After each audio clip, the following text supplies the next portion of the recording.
Le PSG a perdu un match en Ligue 1. Nice a fait tomber le PSG. Et le PSG ne sera pas invaincu, donc, sur cette saison 24-25. Bon, comme d'hab, je suis entier, transparent dans ces vidéos-là, évidemment. Je suis dégoûté, bien sûr, je suis écœuré, je suis très, très écœuré, je suis très triste. Très triste, je voulais y croire à cette invincibilité, mais c'est bien Nice, qui l'a fait à ma connaissance. Dites-moi si je me trompe, je pense que Nice, c'est, également une équipe qui avait battu le PSG l'année dernière sous Luis Enrique. C'est fou. Bon, évidemment, la chose fair play qu'on dit comme d'habitude au début. Bravo Nice, bien sûr, bravo pour le match, pour la défense, pour, Vulcain et bravo pour la finition, même si bien sûr, que nous allons évoquer les choses qui n'allaient pas côté PSG, mais je j'anticipe, hein, probablement les réponses, les questions qui vont surgir. Bon, il faut pas se mentir, il faut pas, se tromper aussi, il faut aussi, voir les choses clairement. Ouais, c'est à la veille de ce match-là, donc contre Arsenal, où tu vas déplacer à l'Emirates Stadium.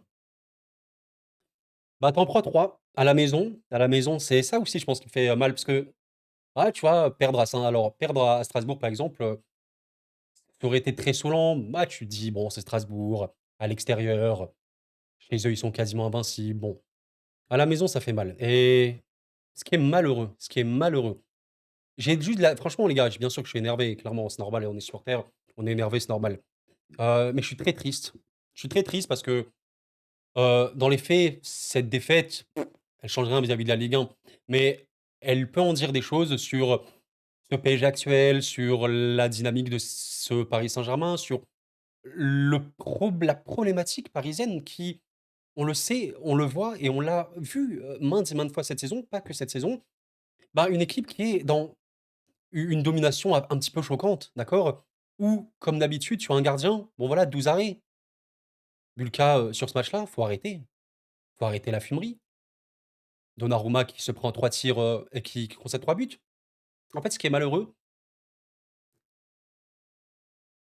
PSV Eindhoven, Ligue des champions, 1-1, on s'en souvient.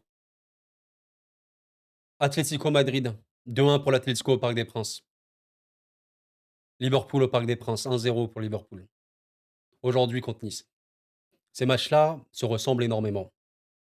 On pourra toujours dire: «Oui, tu vois, tu peux mieux faire, machin. Tu peux mieux passer à cet instant». Regardez, je vous montre un petit exemple, j'ai même pas pris beaucoup de screens, ça m'a dégoûté au bout d'un moment, je vais juste vous montrer. Vous voyez par exemple ceci, il y a Guevara qui va faire un appel ici, Vitinha ne le voit je pense. Il y a un très, très bon appel de Guevara et dans ce genre de moments, surtout face à des blocs bas, faire une passe ici qui casse tout, c'est magnifique. Malheureusement ici Vitinha ne va pas tenter la passe, il va juste faire, une remise comme ça et ça va saouler évidemment Guevara parce qu'évidemment ici je pense que le servir c'est le meilleur. Bon, on pourra toujours dire ceci: on peut mieux faire sur cette action. On peut mieux passer sur ci. On peut, mieux exécuter un dribble là. Ici, il faut pas faire une passe, mais il faut tirer. Ici, il faut pas tirer, il faut faire une passe. On peut toujours faire mieux, les gars. Toujours faire mieux. Même si aujourd'hui, voilà, tu as un match où tu es à 32 tirs, 13 cadrés, on peut toujours faire mieux. Bien sûr que le PSG aurait pu même avoir 40 tirs, 20 frappes cadrées, j'en sais rien, avec encore plus de grosses occasions. Il y a quand même eu 9 grosses occasions sur ce match-là, d'accord, OK, les gars? On peut toujours faire mieux. Toujours. Mais moi, ce que j'aime toujours dire dans ces vidéos, je n'ai pas envie de me tromper de sujet, alors que je suis toujours à chaud. À chaud, on peut dire aussi des bêtises et je suis pas du tout là pour, prétendre, je sais pas, convaincre des gens, d'une chose claire et nette, voilà, mon idée, c'est la vérité, pas du tout, ni, prétendre comprendre tout ce qui se passe sur un terrain. Simplement pour retranscrire ma pensée à l'instant T. Ma pensée et je le dirai toujours après ces matchs-là, même si tu peux faire mieux dans ta productivité, le réalisme paiera toujours plus que tout. Pourquoi voilà, vous me posez la question: «Koro, pourquoi le PSG a perdu face à Nice?» Vous voulez que je vous dise pourquoi le PSG a perdu face à Nice selon Koro Foot? Koro Foot, voilà, un random, comme plein d'autres. Pourquoi le PSG a perdu face à Nice selon Koro Foot? Bah, en gros, c'est très simple. Heu, En gros, il y avait un mur et nous, on n'avait pas de mur et on avait des errances défensives.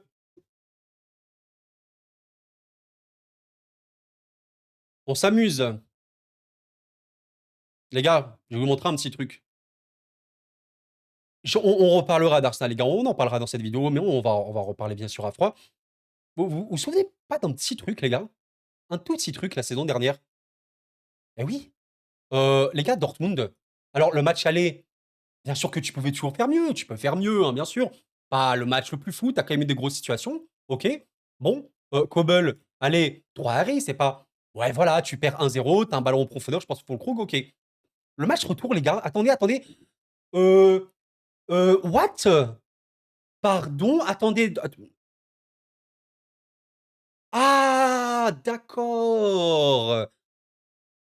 D'accord, c'est vrai, ouais, c'est vrai. Attends, on peut voir les poteaux? Non, pas poteaux. Non, je pense pas qu'on puisse voir ici les poteaux. Bon, malheureusement, on peut pas voir les poteaux, mais bref, passons. En fait, ce que je veux vous décrire par là, ce qui est, heu, ce qui est malheureux avec ce PSG, encore une fois, vous comprenez que je n'enlève jamais rien à ces adversaires-là, c'est-à-dire Nice, voilà, bravo, bien sûr, bravo. Le «problème» entre guillemets, en fait, c'est pas un problème, c'est une identité de jeu. Ce PSG-là doit doit maîtriser, en fait, ses phases de jeu et doit maîtriser sa contre-pression pour être une équipe, qui va réussir à dominer, à ne rien laisser à son adversaire. Parce que la moindre possibilité pour l'adversaire, face à un PSG qui est si haut, ça peut finir en but. C'est, la même chose pour une équipe, bah, que vous connaissez très bien, que je vais vous montrer, tout de suite. Le Barça, c'est la même chose pour le Barça, à peu près, hein. C'est une équipe également qui joue très, très haut. Le Barça peut se prendre énormément de buts. Ils se sont pris 3 face à au Celta. Ils auraient pu se prendre quelques petits buts, face à Mallorca, qui en avait un hors-jeu. 3 face à Dortmund, voilà, ils en ont pris, on sait, 4 par Benfica, 2 par l'Atlético Madrid. Bref, le Barça s'est pris pas mal de buts cette saison. C'est le problème de ce «dispositif-là» entre guillemets. C'est le problème de cette tactique. Le PSG pour défendre doit être super haut et doit contre-presser et ne doit absolument rien laisser comme miettes à l'adversaire. Parce que les quelques miettes, le PSG pourrait être mis grandement en danger, surtout quand tu as malheureusement des joueurs qui individuellement ne vont pas. Bah, voilà, sur ce match-là, il y a pas de finition certes, alors il y a des ratés, Doué rate un gros truc à un moment, il y a des ratés. Peut-être que tu peux mieux faire encore une fois, ça on en a parlé. Mais Marquinhos fait pas un bon match. Défensivement, il y a je pense qu'il est fautif notamment sur le premier but. Est-ce que j'ai pris un petit screen, ou pas? Enfin, en fait, je sais pas s'il est fautif sur le premier but Marquinhos, mais regarde cette action, en fait, il dit à Neves de marquer Sanson. Je sais même pas si Neves il prend l'info et en fait, le jeu a déjà repris à ce moment-là. Il y a un bon 1-2 hein, de la part des Niçois et on est dans une situation où je sais même pas si la communication entre Marquinhos et Neves, a été bonne, d'accord? Il y a une méga accélération qui peut se passer et en fait, Sanson est seul. Sanson n'est plus marqué. Tu vois, ça, c'est quoi? Bien sûr que c'est une erreur, tactique, c'est une erreur défensive, c'est une erreur de marquage. Soit Marquinhos doit le marquer, soit, je sais pas, Hakimi doit revenir à fond, mais c'est un peu trop tard, ou soit Neves doit le mettre. Donc soit le problème ici, c'est Marquinhos qui va sortir beaucoup trop vite ici et du coup ouvrir cette immense brèche, ou alors soit c'est Neves qui doit le marquer beaucoup plus tôt. Et quand ton gardien, bah, voilà, il se prend un tir littéralement sur lui, littéralement, hein, j'insiste sur lui et il ne marque pas, enfin il ne le rate pas, forcément que ça fait beaucoup, beaucoup de mal et encore une fois, vous comprenez qu'on n'est pas dans l'optique, moi, comme je pense à peu près, tout le monde, voilà, en tout cas les gens avec, on espère avoir une honnêteté intellectuelle. On n'est pas dans l'idée de taper sur les joueurs pour taper sur les joueurs. Quand ils font des bonnes choses, ils font des bonnes choses. Quand ils font des mauvaises choses, on le dit également. Donnarumma, pour le match retour qu'il a pu faire face à Liverpool, bravo, il n'aura pas fait d'arrêt à la main proprement parler, beaucoup, mais beaucoup de sorties, beaucoup de coups de poing. Assez rassurant, bien, donc ça c'était super. Le match retour qu'il fait contre Aston Villa, c'est super bien, donc on le dit, voilà, on le dit quand il y a des bonnes choses. Et ben aujourd'hui, je suis pas en train de parler, du Donnarumma d'avant ou du Donnarumma d'après, je le connais pas. Simplement d'aujourd'hui, ben, il y a une vérité. Il y a un gardien, il se prend 12 tirs, 13 tirs, il en arrête 12. Et on a un autre, il s'en prend 3 et il en arrête 0, tout simplement.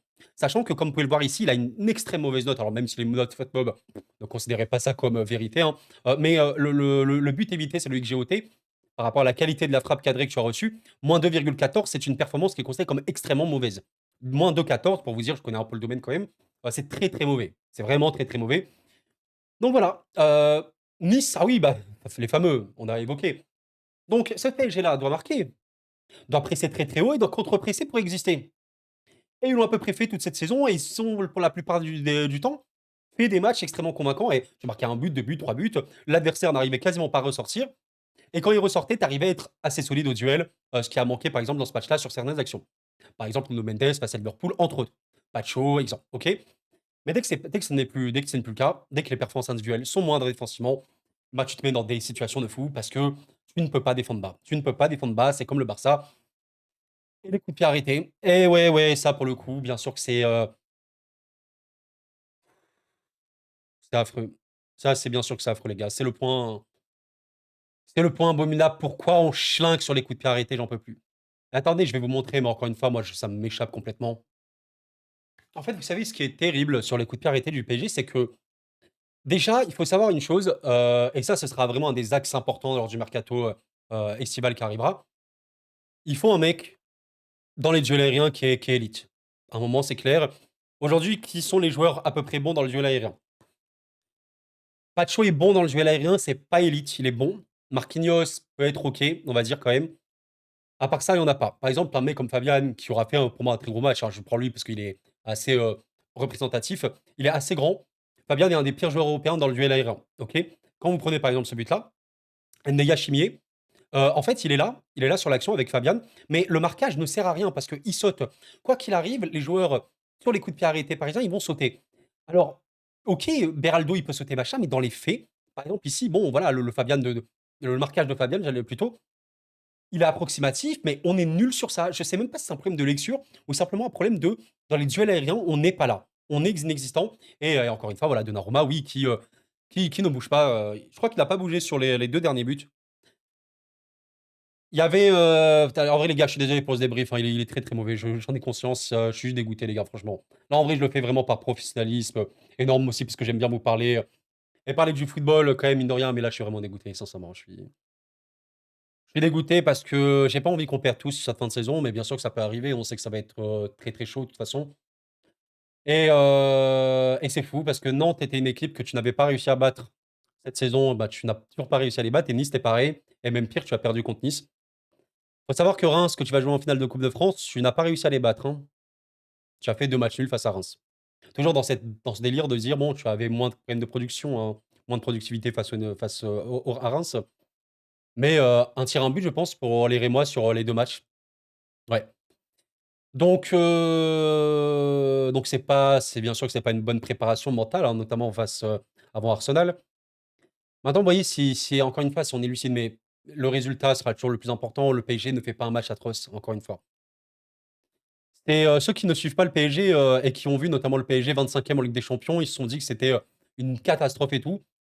Mais bah, encore une fois, la réussite, le réalisme et un PSG qui prend beaucoup, beaucoup de risques, qui est très, très haut sur un terrain, qui doit éviter le moindre ballon perdu. Parce que dès que tu perds un ballon, notamment bas, dès que tu subis un coup de pied arrêté, tu vas vraiment subir. Plus tu es haut sur le terrain, plus tu empêches l'adversaire de se développer, de contrer, plus ça ira pour toi. Et normalement, au bout d'un moment, tu finis par marquer. Ça a été le cas sur beaucoup de matchs, ça a été moins le cas sur d'autres matchs. Alisson face à nous. Alisson, Liverpool et aujourd'hui, c'était plus le cas notamment. Ouais, je suis deg. C'est quoi le deuxième but? Je vais quand même essayer de vous le montrer rapidement, les gars. Deuxième but, ouais. C'est un beau but, hein, très beau but, hein, de Sanson. Mais encore une fois, défense basse parisienne. C'était sur le coup d'envoi, les gars. Coup d'envoi. Défense basse du PSG mauvaise. Normal, encore une fois, là, les gars, ça c'est pas. En fait, je sais qu'il y aura des commentaires. Koro, il faut recruter en défense, ça joue mal, même, il faut des machins. Oui, c'est ok, les gars. Il faut recruter, il faut des joueurs. Mais cette équipe est designée pour jouer en étant haut sur le terrain. Admettons que ce soit un autre coach avec ces joueurs-là et que ce coach ait le style de jouer très très très bas, bloc médian bas, on va dire compact. Bah peut-être que le PSG ne subirait quasiment aucune occasion dans le match. Vous comprenez un peu l'idée. Mais les profils de ces joueurs, le jeu prodigué par ce PSG est un jeu qui n'a pas d'autre choix que d'être haut, d'avoir le ballon et de faire un pressing de fou pendant tout le match.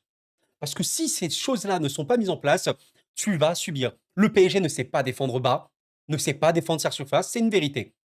Ce n'est pas une équipe qui sait le faire, et la plupart des buts que tu as pris cette saison, tu l'as bien vu. C'est pour ça qu'il faut être très haut, et c'est pour ça que la plupart du temps, on disait que ce PSG est exceptionnel. Bah, c'était parce que il empêchait totalement l'adversaire d'exister. L'adversaire avait beau défendre, défendre, défendre, à un moment il craquait, c'est normal, et lui, il essayait de contrer, il essayait de relancer, mais il pouvait quasiment jamais le faire. Le PSG ne sait pas défendre bas. Même Saint-Etienne, qui est une équipe qui est limitée cette saison, qui joue plutôt bien en ce moment, a marqué un but face au PSG, a même mis la misère au PSG pendant 15-20 minutes, parce que le PSG était trop bas. Le PSG ne sait pas défendre bas. Aston Villa, le PSG ne sait pas défendre bas.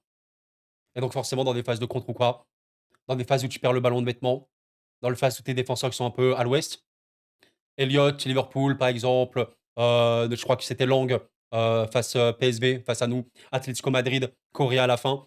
Voilà, quand l'adversaire peut avoir des ballons dans ta surface, finito. Donc ici, il y a quoi, Sanson? Oui, donc très beau but, hein. Très très beau but, honnêtement. Mais bah, encore une fois, voilà, c'est même pas une question de. PSG, c'est pas défendre bas. Et ouais, même, c'est vrai qu'il y a des joueurs, bon, on se dit, le marquage, le placement, mais c'est parce qu'elle n'a pas, j'allais dire, assez travaillé. Elle n'est pas designée pour ça. Voilà, c'est vraiment ce que je veux retranscrire. Entre guillemets, c'est normal que ce PSG, c'est pas défendre bas. Entre guillemets, parce qu'elle est habituée à être haut. Et regardez le Barça, hein, les gars, vraiment le Barça, qui est une équipe d'élite hein, cette saison également, euh, ne peut pas défendre bas. Le Barça ne peut pas défendre bas. Ne peut pas défendre sa surface. Le Barça doit être extrêmement haut. La même chose, vraiment la même chose. C'est quoi ici l'action? Ouais, très bonne passe hein, ici. Hein. Très bonne passe. Il y a Nuno Mendes qui ne ferme pas. Il ne ferme pas ici. Donc il y a une bonne passe. Pacho doit sortir. Hein. Pacho doit sortir parce que Nuno Mendes s'est fait prendre. Et là, en fait, encore une fois, bon, Neves y revient sur Sanson.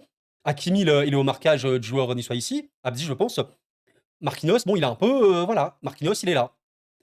Neves, on va dire, il revient. Mais encore une fois, tu défends bas. C'est pas fou. Je crois qu'il y a juste un centre. Hein. Il y a juste un centre de Klose.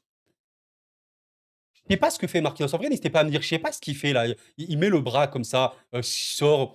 Neves, là, il marque plus personne. Ah ouais, non, cette situation illustre tellement ce que je suis en train de vous dire. Et je pense que tout le monde en a conscience, ceux qui suivent vraiment cette équipe. Vous le voyez. Vous le voyez que cette équipe ne sait pas défendre bas. C'est fou de se dire que tu as un centre simple d'un joueur. Alors, Klose a une très bonne qualité de centre, il n'y a pas de problème là-dessus. Mais Neves ne bouge pas sur l'action.